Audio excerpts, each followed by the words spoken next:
For over 20 years, Peter Walsh has been working internationally, helping clients declutter and organise their homes. Peter believes that clutter is anything that stands in the way of people living their best lives, and we, of course, could not agree more. Peter has always managed to encourage people to declutter and organise using the perfect balance of empathy and understanding with some straight-talking, tough love. You probably know Peter from his shows in America, Clean Sweep, the Oprah Winfrey Show, and the Rachel Ray Show, and of course, his Australian TV shows, where the next season is coming out in early 2024. He's also a New York Times bestselling author and has produced 7 decluttering books. To say we are excited to have him on the podcast today is an absolute understatement. So let's dig in to the power of clutter and the hold that it has upon us.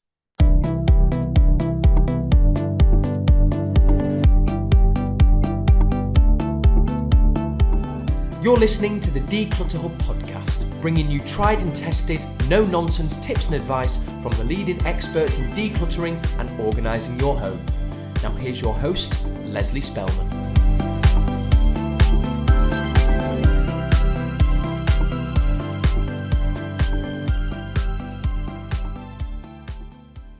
Hello and welcome, listeners. I'm Leslie. We're delighted you're here to join us as part of your decluttering journey. So whether you're brand new today or have been listening in for ages, we want to say thank you so much for being here. It means so much to Ingrid and I that you turn up every week to listen to and support us while we talk all things decluttering and organising. We'd love to help more people with their quest for a clutter-free home, and our podcast is a fantastic way for people to be inspired to take action. We have a favour to ask.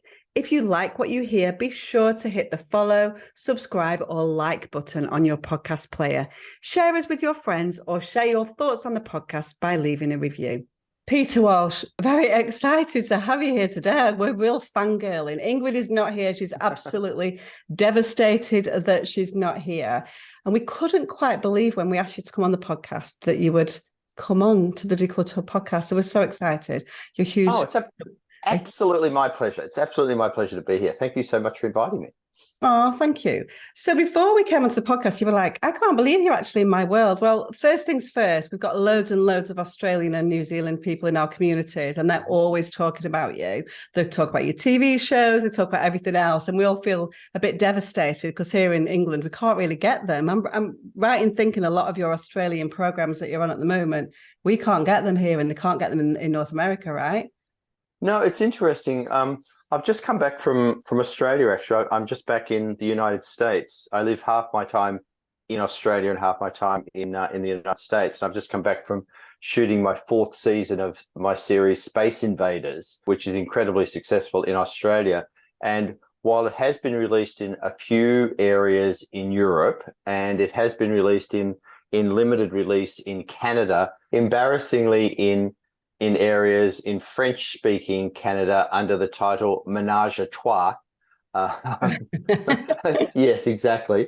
It hasn't had broad release outside of Australia, although it is released in New Zealand under the name Space Invaders. So I'm not quite sure why that is. It's beyond my pay grade to control release of the series. But it has gotten release in areas, as I say, in limited release in Europe. But yeah, I'm hoping it gets broader release throughout the world. It's now we've made 40 episodes so far, and it's one of the most popular shows of its kind in Australia, and I'm very, very proud of it.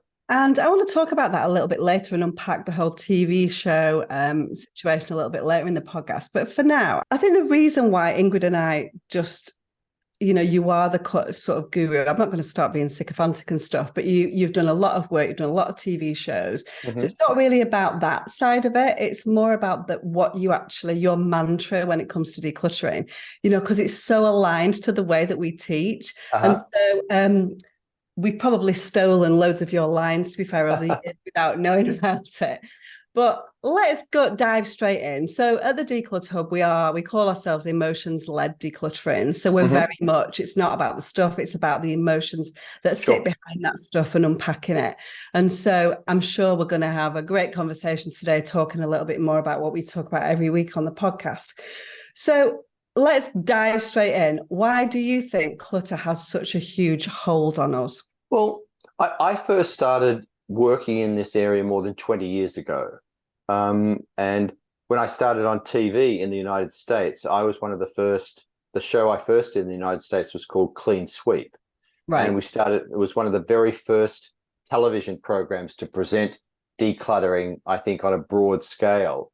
And it was one of the very first shows. And it has, I think, continued the work that I've done, including the work that parallels the work that you've done, has really focused not so much on the stuff, but on the reasons why people struggle with their stuff. And I think it's because we're presented daily with a real conundrum that we're taught or led to believe that if we just buy the right stuff, we can acquire the life that we want, and that stuff brings happiness. That's what we're led to believe every day. And I think it's best summarized in what I call the product and the promise. That right. We go out all the time and we buy products, but what we're actually chasing is the promise. For example, we buy an exercise machine, but what we're really chasing is the promise that if we buy this exercise machine, somehow magically we will become fitter. That if we buy this lounge suite, if we buy this set of kitchenware, somehow we'll have a more beautiful home. Somehow we'll become better cooks. Somehow, if we buy this set of cookware, let's expand on that, that somehow our family will gather around for a better meal. And somehow with that, it will create this magical family moment. If we buy these skinny jeans, somehow our butts will become magically smaller. If we buy this makeup, somehow we'll look more beautiful. So we buy the product, but what we're chasing is the promise that advertising and marketing presents with it. And when I go into homes all the time, the home is full of these products that ends up being the clutter. But what really is in the home is all of these unfulfilled promises, which is really this sadness, this unhappiness. And so that's one aspect of it. But then the other aspect is that we attach so much to the stuff in our homes, that everything in our homes is there because we choose to have it there. Either we have physically brought it into our homes or we have permitted it to be there. And so when we summarize it, the stuff in our homes exists of two main types. It's either what I call memory clutter, and that's the stuff that reminds us of an important person or achievement or event from our past. And the fear is if we let it go, we will lose that memory, or we'll dishonor the person who gave it to us, or it's what I call I might need it one day clutter. And we hold on to it because it represents a whole lot of imagined futures or dreams that we have. And to let it go is to let go of those dreams. And so stuff has power. And it's not about the stuff, but it's about the power of that stuff. And so when I look at the things in my home, I see that power. I see that control. But when you look at the things in my home, you just see the stuff. And so in talking to someone in our home, we have to understand that the stuff we're looking at is not actually the stuff. It's never about the stuff. It's about the power of the stuff. And I think that's the difficulty in helping people let go of their stuff. It's always about something other than the stuff, usually about trauma, loss, abuse, grief. It's about those things. And as it just comes down to, stuff has power, and you have to unravel the power of the stuff before you can really deal with the stuff itself. You definitely do. And, the kind of product versus promise, I love the way that you frame that. We talk a lot about aspirational clutter and, Sure. Same thing, right? And so, but it's unraveling that. And then it goes deeper then, because then you feel guilty about having in principle failed to live up Sure. to that desire or that aspiration. And so it's wrapped up in other emotions as well. And then there's the money, then we feel guilt, and then we worry, so it's just all wrapped up. But I mean, what we find is, what we found over the years teaching is that this is news to people. And so when you start to unravel it with, people, like you say, just go for years and years and years with the stuff, carrying on buying it, love it until it gets too much, until it becomes too overwhelming. Then they take a step back and are like, how do I fix this? But then when you start to unravel it and sort of frame it in the idea about emotions, not stuff, the light bulbs go on time after time after time. And to me, that's the starting point, is explaining that kind of thing to people so that those light bulbs can go on and people can start to then make changes. But making those changes is tricky as well. But I think the starting point has to be understanding, as you say, the hold that this stuff has got on us and power of the stuff, right? It's interesting you say that, because understanding this is not a new concept. And let me give you a very simple example. I'm not a religious person at all, not in the least. And yet it's only in recent times that I've come to understand the word covet. And, it's a word that appears twice in the 10 Commandments. Thou shalt not covet thy neighbor's goods. Thou shalt not covet thy neighbor's wife. And, I was raised Catholic, and, the Sisters of St. Joseph, beat the 10 Commandments into me pretty strongly. And I never really understood that term. But in this work, I've come to understand the term very strongly. And that term goes back, thousands and thousands of years to the Judeo-Christian tradition. And covet is a very powerful word. And covet means to long for, to have a strong wish for. And thou shalt not covet thy neighbor's goods is a very powerful term, because I've come to learn that comparison is the death of happiness. And I think that's one of the problems also that people need to understand. And it's compounded now by social media.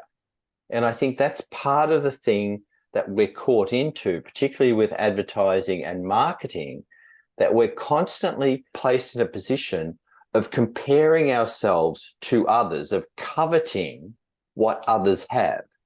That if only we had what others have, we would be happier.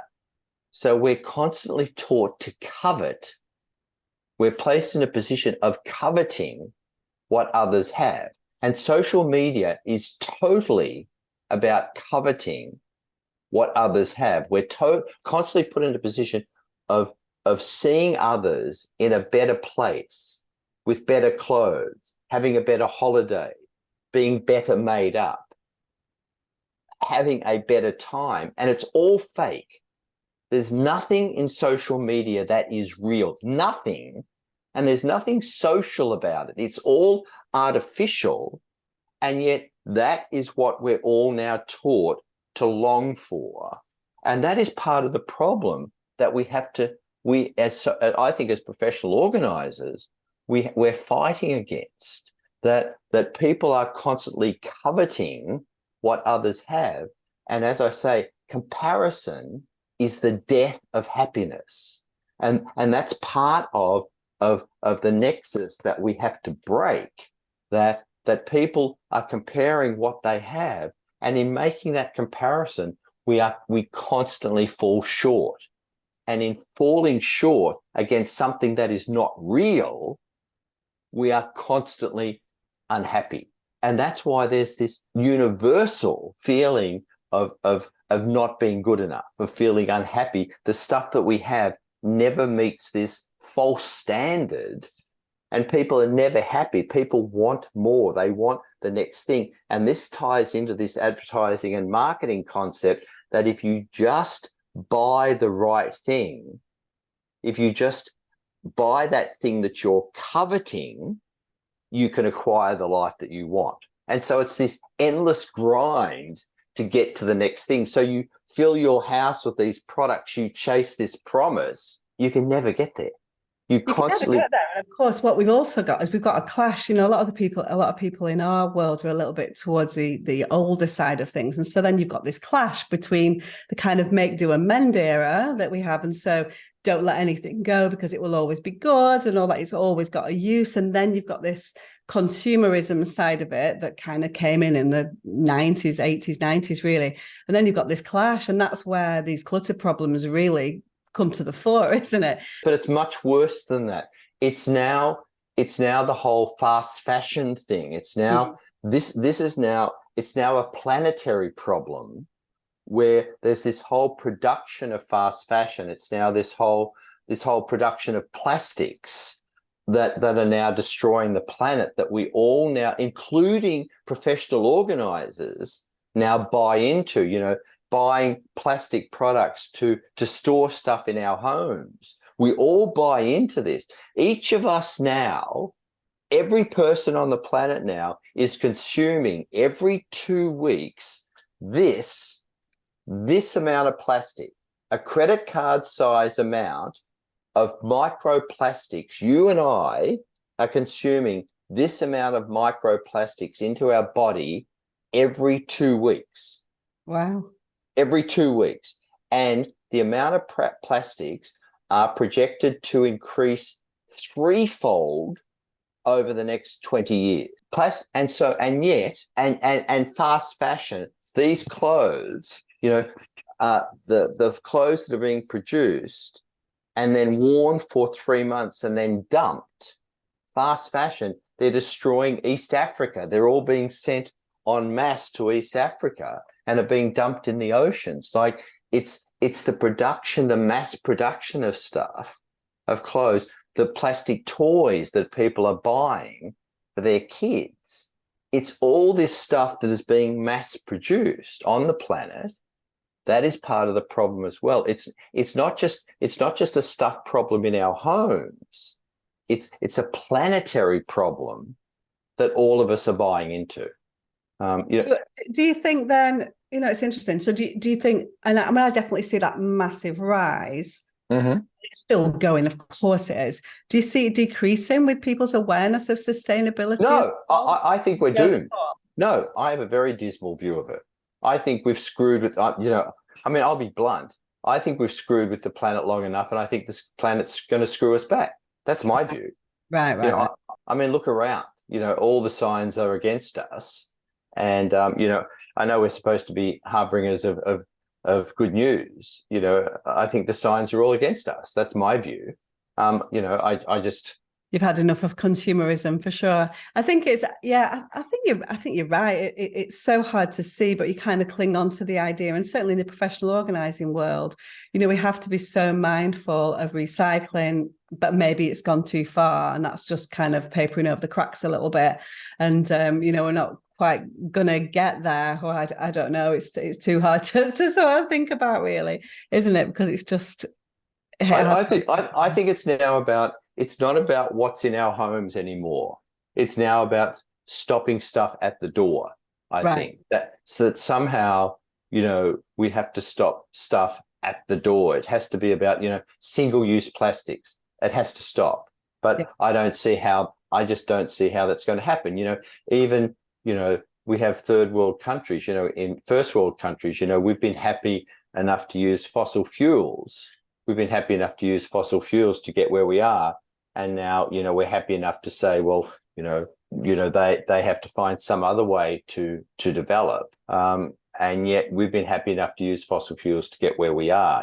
It's a much more complicated question than perhaps, anyone's prepared to discuss. Yeah. I'm way off on a tangent at the moment. No, it's all right, but no, it's interesting to hear you, because I think that you're at the cutting edge. You have been at the cutting edge of decluttering and consumerism for so long. It's interesting to hear your opinion on that. I think I'm a little bit half full, and I'm like, we're doing our bit and trying to kind of rein it in and talking about it and making sure that people are educated on these things, and that it's very much seen as part of the decluttering process. We see donation, recycling very much as part of the process, and we'll kind of encourage people to do that, and people are doing that themselves, sometimes to the point that it's a barrier to people getting the job done as well. I see that as well, that there's sort of the desire to keep things out of landfill, or to find the absolute perfect donation spot for something, sometimes holds people back a little bit as well. And we're like, it's still landfill. if it's sitting in your kind of house, really. It's Yeah. you know what I mean? It's just in a different place on the planet, really. So, I mean, what do you think of that what do you think of the sort of donation side of things? Do you feel that people should go to the nth degree to try and find the right place to donate? I think in theory, it's a wonderful thing that people say that, but I think more often than not, it's an excuse. I think people saying, I can't let it go because I don't want something to go to landfill. More often than not, I see people use that as an excuse not to let things go, to be perfectly blunt. Right. And when push comes to shove, it's more about them simply not wanting to let things go, because when it does come down to it, you can find places to donate pretty much everything. Yeah. Up to the 95 percentile, you can find places to donate pretty much everything. And there are companies that will come and collect stuff. There are companies that I work with both here in the United States, in North America, and in Australia, who make a policy of recycling, up to the 95th percentile of stuff that they come and collect. But even so, I'm not, the whole recycling thing. The truth is that most of that is farcical. Recycling largely is farcical. That, right. If you look into that, when it comes down to it, most of the stuff that we think is being recycled simply is not. It's a panacea. It makes us all feel a lot better. But the truth is, most of the stuff that we put into our recycling bins simply is not recycled. Yeah. And it comes back to plastics. Yeah. Plastic is poison, and that's the truth of it. And it's not biodegradable. And, it ends up breaking down into microplastics, and microplastics are moving back into the ecosystem and moving back into our bodies and back into our oceans and the Pacific Gyre, where there's a massive amount of plastic spinning around, half the size of Texas out in the middle of the Pacific Ocean, and as I say, a credit card size amount of plastic, spinning around in our body every 2 weeks. I mean, and yet we have no idea what that's doing to our own microsystem. And yet we continue to produce plastic because it's an easy fix for packaging, so we're not serious. We're just not serious. And yet you and I will go out today and buy, a plastic squirt bottle of detergent because it's easy to buy and it's the easiest thing to put in our house. I mean, that's the truth. That's the truth. And would you buy into the idea that if everybody does a tiny little bit, that's going to help generally, or just think it's just gone too far? It's a waste of time. Okay. It's like banning plastic shopping bags. It's a waste of time because 75% of the problem is caused by large industry. So, and so we get dismal about it. I mean, certainly it makes some little difference, but it's a much bigger problem than the individual. It is. It's a much bigger problem than that. And so, unless there's change on a huge scale, and nothing's going to change. Yeah, nothing that we're going to fix on this podcast talking about decluttering. Yeah, and so but if unless there's isn't it? It's a too big of a topic for me to. But the thing is, but each of us do have a choice, and each of us can make a change by consuming less and encouraging others that we know to consume less. But that doesn't mean that coming this Christmas we won't end up all buying too many toys and too much stuff. Because that's what we do, because we're all taught. I mean, we all buy into this concept that more is better. Yeah. We all buy into this willingly and knowingly, subconsciously, that if you love someone, you buy something for them. I mean, we all buy into this, me and you included. Yeah, absolutely. That, if it's, I mean, look at our celebrations that we have. We have all these celebrations. And every single celebration, whether it's a wedding, whether it's Hanukkah, whether it's Christmas, whether it's graduation, whether it's a baptism, no matter what it is, they all come with gift giving. And yet there's not one single event in the calendar year that's marked with taking something out of our home. Yeah. Every single event is marked with giving something, but not one single event is marked with taking something out of our home. We'd If like you it to be, wouldn't we? We'd like it to be. Well, that well, be of course, nice. but see this, and we all buy into this. Yeah. And so, of course, our homes are full of stuff because every important event is marked with gift giving. And I'm not criticizing that. It's simply the state of affairs. Yeah. That's the way our culture is marked, by gift giving. And so, and we all buy into that love is characterized. Our affection for people is characterized by giving something. And there's something wrong with you if you don't do that.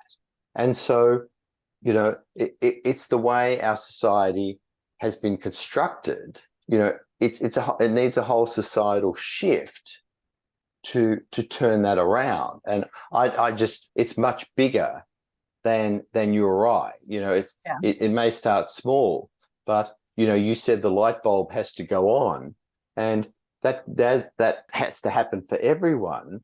But look at the bookshelf behind me, or look at the bookshelf behind you. We all, it's for everyone. It's about decoration. Yeah. It's not about pragmatism. It's about look. It's about emotion. It's about decoration. On my bookshelf, how many of these books do I actually read? On your bookshelf, how much of that stuff do you actually need or use? We're all part of this. None of us stands apart from this. And have you ever thought then, talking about that, have you ever thought of going down a minimalist route then? No, never. I don't know, because we're not monks. Joshua Becker is a great proponent of this. He's perhaps one of the leaders in this area, and I know Joshua very well. He's a lovely guy. It's not. There are big names, across this broad area. Marie Kondo's another name in this area. Whose philosophy, I don't follow at all either. But to stick to the minimalism thing, it's not something I could follow. I'm not. People say to me, "Oh, your house must be amazing. Have so little there. All your clothes must be color coded." Not in a million years. I'm not the crazy organizing guy. It's just not the way I would choose to live my life. There are areas of my house that are totally disorganized. My garage where I do a ton of different projects. It's relatively organized, but it's not. Everything's not labeled. Some things are labeled, some things are not. But this minimalism thing is not the way I choose to live my life. It's just, I don't have a ton of stuff. My partner and I don't have a ton of stuff. We probably have more of some things. We have probably more.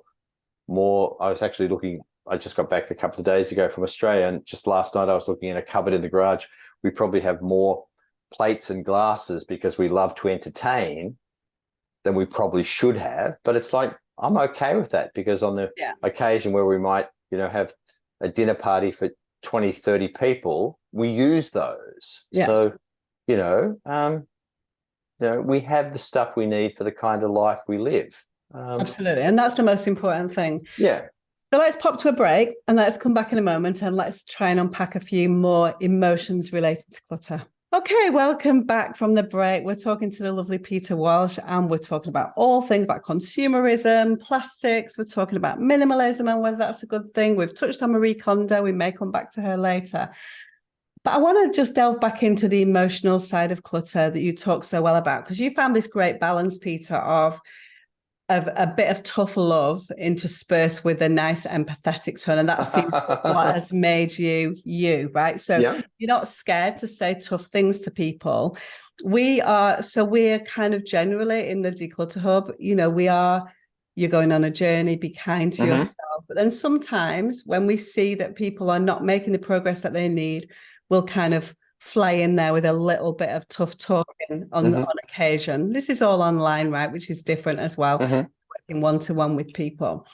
But what in your experience has been the toughest emotions related to clutter to crack? So like, is it guilt? Is it worry? Is it aspirational clutter, sentimental clutter? I know it's hard and it's different for everybody, but which do you think is the most difficult one to crack? It's a great question. I found in dealing with people that there can be two ways of going into working with people. That you have two choices when you step into another person's space. When you step into a space working with someone, you have a choice, and not just you or me, but anyone in dealing with another person and their stuff.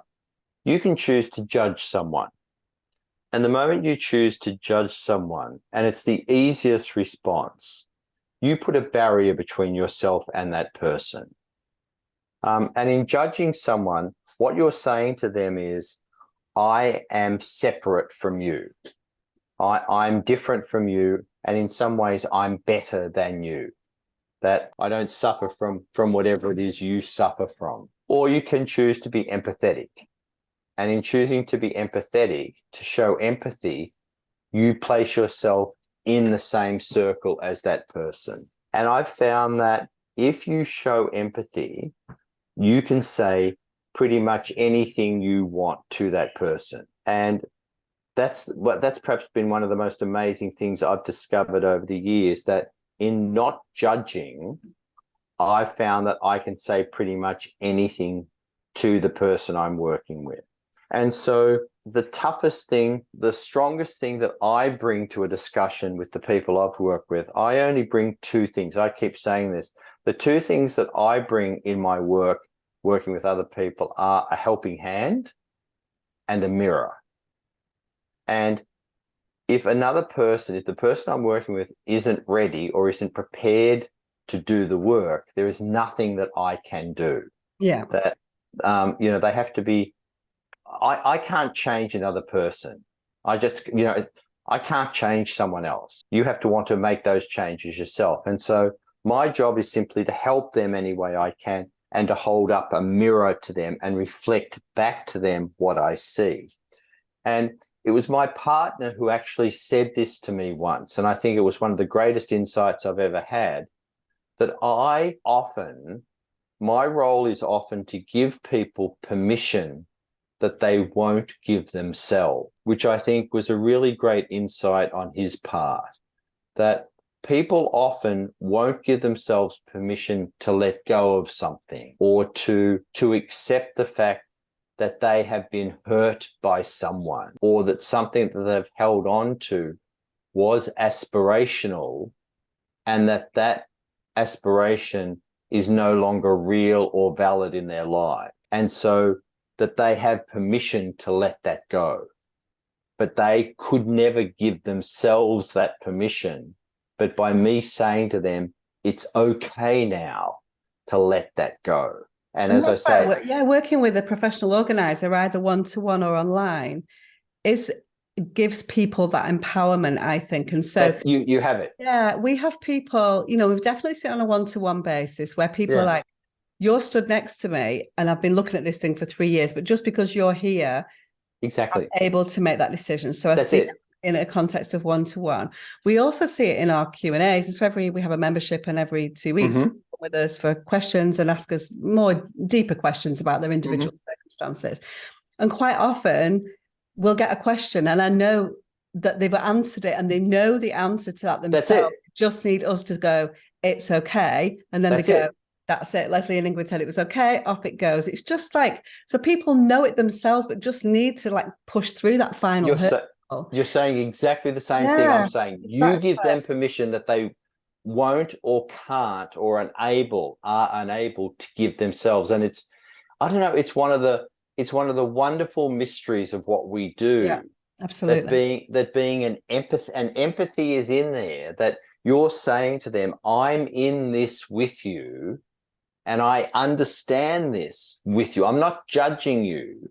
See, and that's the whole, if you were judging them, you're apart from them. But if you're in this with them, you can say, I understand, I'm with you, it's okay, let it go. Yeah. And they can.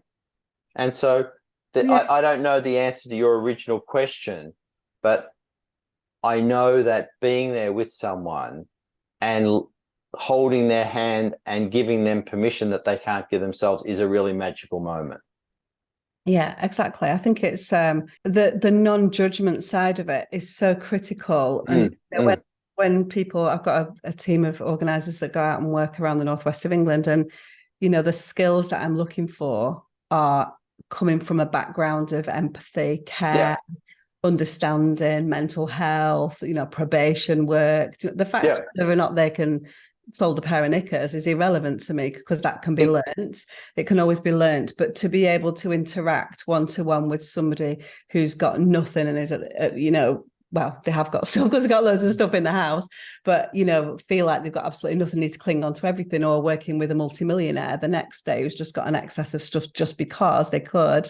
And being able to interact with those people in exactly the same way and bring something and have breakthroughs, that's the skill of a professional organizer. And that's but see, that's because they've been surrounded by people, their husband, their wife, their neighbors, their parents, who every time they've stepped into their circle have judged them. Oh, you're lazy, you're a slob, you're disgusting, you have too much, oh, this room's filthy. Because every interaction they've had has been an interaction of judgment. And suddenly they have someone who's not judging, but who brings a whole different sense to that moment, a sense of empathy. And so the whole interaction is very different. And so that's my point, that anyone can be empathetic, but it's much more difficult. Judging is easy. Judging is the easiest thing, because, as I say, it takes us out of the situation and places us on high. Anyone can judge. I know. Being empathetic is much more difficult. Yeah. Well, Peter, I feel like we're only just getting started with this conversation. I'd love to come back and talk some more. So we've got so much to talk about that there's going to be a part 2 to this podcast. So thank you for part 1. Do follow for part 2, which will be coming in a few weeks' time. And we'll see you in a moment.